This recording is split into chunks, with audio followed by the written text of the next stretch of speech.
Thrown with 3 receivers left. He's looking that way. Pumps, brings it down. Now he's throwing corner of the end zone. Aldrick Robinson with a great adjustment on the ball. Touchdown SMU. Throw, blitz is coming. Pass into the end zone. Touchdown Aldrick Robinson. His second tonight. SMU football put the rest of Conference USA on notice last week against the Rice Owls. The run and shoot is back.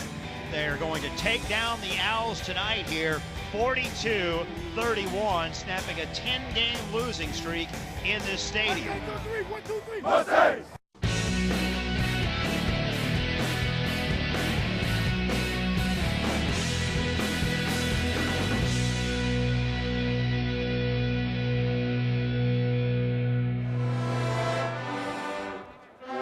The 2010 Mustangs are off to a good start in conference play at 2-0 and 3-2 overall. So, after 5 games, we decided to get Coach Jones's thoughts on the Mustangs' progress. At this point in the season, what report card would you give the team? We try to keep things in a realistic picture, so as I told the team, we would like to be 4-0 through the first 4 games, but we could be no worse than 1-3, and the one win be against UAB if we wanted to be conference champion.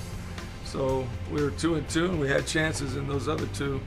And now we're in the second kind of phase, which I said we have to win these 2 next ones, Rice and Tulsa, if we want to be anybody. And so now we're to Tulsa, so this is a big game.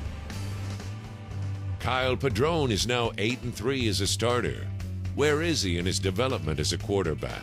You know, had his struggles the first few games, but we were not helping him either. We're kind of going through some growing pains with receivers and protection, new guys playing. And, you know, I think at Rice, he finally settled in and threw the ball like he did at the end of last season against Nevada Reno. So hopefully he's going to pick right back up and do that again.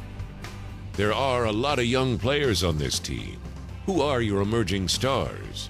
Jagara Davis, for second year in Division I football, is an impact player, no question about it. Taylor Thompson's been, I think, had as good a year as a defensive lineman's had since I've been in college football. He's played extremely well. Pete Fleps has been all over the place.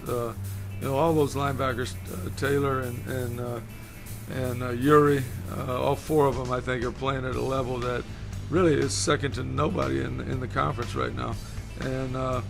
And I think the young kid that's played well on offense for us has been Darius Johnson. He's a true sophomore and has grown up a lot and made some plays for us. Caught a one-handed ball down the middle against TCU. Caught another tip ball in that game. He's made some plays, and I think the rest of the season he'll even take another step. The defense has played surprisingly well this year. What has made the difference? Those same guys have played together for another year, and so they understand the scheme, they understand what's expected of them. Sterling Moore's had 3 or 4 great games, I think, too.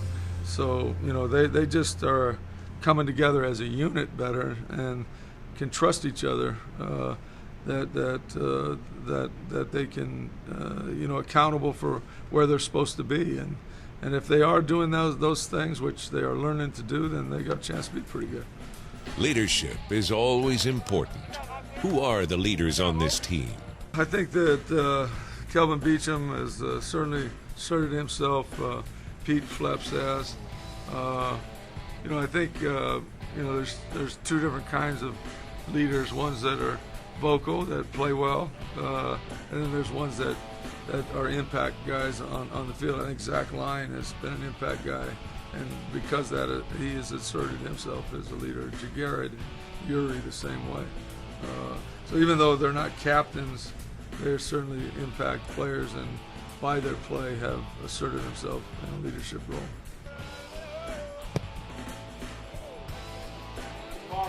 In this, your 3rd year, is the program where you thought it would be at this stage? And what does SMU football need to do to take it to the next step up? I thought that we would be competitive, and that's what we are. I never would have guessed that we would have won a bowl game in our 2nd year. I think, when I first came and looked at the level of everything, where everything was, it was definitely a 5-year plan. We're 2.5 years into it, and I'd say we're on schedule. Tulsa's coming to town this week. What do the Mustangs need to do to win this game? The same things we have to do every week. You got to throw and catch and tackle. And you can't, you got to one snap and clear. They do a great job. They're going to make some plays. I mean, they do against everybody. They do some freaky things on offense, and from a defensive standpoint, you got to be able to block out a big play that they make, and the next one is the one that's the most important, and I think we'll have to focus on that more this week than probably any other week. When we come back, an in-depth look at SMU's unlikely star running back.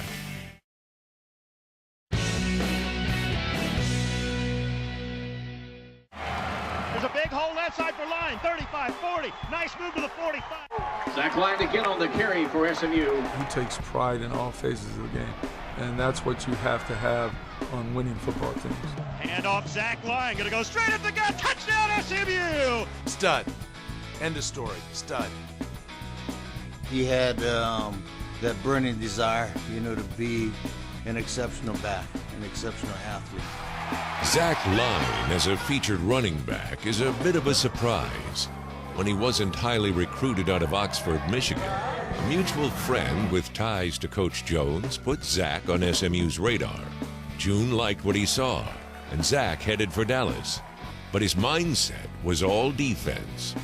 In high school, I played linebacker and running back, but linebacker was really my feature spot. It's where I got most of my accolades. So I thought that was what people saw me as. That's what I always saw myself as too. We needed help on defense, so we were recruiting him. We told him we might play either one, but probably you're going to play defense. We were short at running back, and we looked at the linebackers we had. Who could we switch over there that fit our running back scheme? And he seemed like the one kid that could do it. Even though I was recruited here as a linebacker, it was like, oh yeah, I like to carry the ball, and I'll get my 10 or 15 carries a game, and that'd be fun. And up goes Zach Line. Has a big block right side. It was rough last year. The blocking schemes were hard for me to pick up, just like all the guys. And I was just a downhill runner. I had no side to side. If I was coming downhill, if you didn't want to hit me, you better move. Because I was just coming. If we both fell, we both fell. Zach saw time in all 13 games as a freshman in 2009 and proved himself as a powerful short yardage back. All but one of his 7 touchdowns were for 6 yards or less, and he finished the year with 189 yards on 49 carries. Last year, we thought of him more as a 6th offensive lineman back there to help the quarterback and, with blocking and stuff. This year, it's completely changed. Zach dedicated himself in the offseason after star running back Seanbury McNeil's departure created a huge void to fill. Well, I just saw an opportunity for one back to step up and take a spot. Padron's going to hand this one off. Zach Line has a big hole right side. Second touchdown tonight. Zach probably took a look at himself and said, okay, what do I need to do to get to where I want to get to? I got to get a little quicker. I got to get a little stronger. I got to get a little burst to me.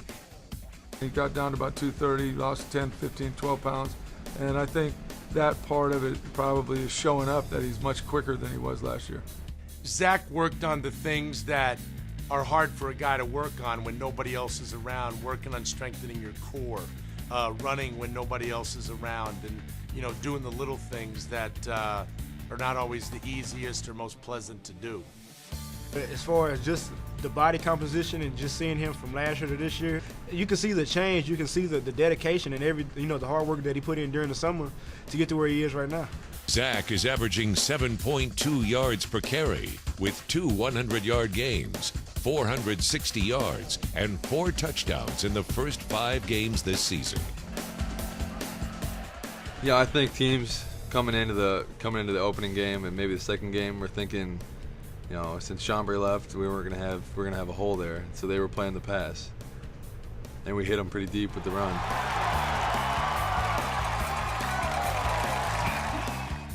Right now, Zach is getting a lot of situations where the defense is defending the pass, and that just equals out to more open field running. Give to Line, Easy hole, barely touched. If the passing game just is not working at the time, we can depend on the running game. He really stepped up to the challenge. He accepted it, and this year he's getting better, seeing the holes and seeing where he wants to run. And I mean, he's not going to get tackled by one guy. It's going to take a group of guys, and probably the bigger guys, the secondary guys, aren't going to tackle him. So the linebacker's going to have to chase him from behind and try and grab him down. I'm seeing a guy with a relentless attitude and a decision before the play to not go down. Looked like he might be stood up short, but Zach Line fell forward. Transferring from linebacker, I think the toughness is one thing. Other than that, you know, knowing where linebackers want to be and where you should be is what I've learned. And if I have to go head to head, you know, it'll all work out, I think. Zach Lyon, to me, is a throwback. He could have played football in any era. Zach Lyon, in my opinion, 2 years from now will be as sought-after football player from this football team and to play in the NFL as anybody. He's just a football player. He's one of our hardest workers. I mean, you don't play football in all phases without being a hard worker. You just don't show up and become a player. You got to work at it, and he works at it. And he get a block downfield from Zach Line to the 16-yard line. It's good blocking for a running back that you know is back there working hard. Looking for a screen. There's Line. Blockers in front of him and a lot of green. First down and more. Nice block at the 50-yard line. When we need 2 yards, he's going to get it. When we need 10 yards, he's going to get it. And if we're on the goal line, you know, there's no question we want the ball in Zach Line's hand. The individual accolades are great, but first and foremost, Zach Line is a team player. None of us would be where we wanted to be if it weren't for the guy next to us. You know, I don't want to just talk about the O-line because they're doing their job, but you know, the defense is giving us the ball back. You know, Jagarrett's taking field goals back to the house. You know, the offense still isn't at full tilt, and if we get that going with the rushing game at full tilt and the passing game totally going, it's gonna be something else. Coming up next, Crib Life, a contrast in styles.